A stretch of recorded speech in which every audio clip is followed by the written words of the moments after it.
तर आपल्याला white open करून मध्ये आधी ज्या आपण याच्यात राहतो, आपण यात राहतो आपल्याला कंट्रीज घ्यायचे आहे. ज्या कंट्री आपला व्हिडिओ जो आहे त्या कंट्रीच्या लोकांना दिसतो, म्हणजे आपला व्हिडिओ इंडियामध्ये आपला व्हिडिओ जो आहे.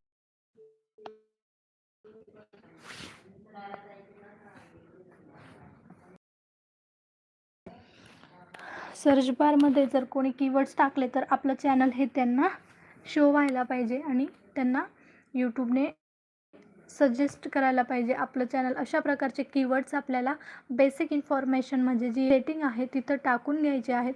स्टार्टिंगला तर आपलं चॅनलचं नावच आपल्याला तिथं टाकायचं आहे आणि आपली चॅनलची लिंक ही कॉपी पेस्ट करून टाकायची आहे, जेणेकरून जर कोणी नुसतं पूनम माळी जरी सर्च केलं किंवा माली सर्च केलं तर ते माझं चॅनल यूट्यूब जे आहे ते ऑडियन्सला रेकग्नाईज करेल.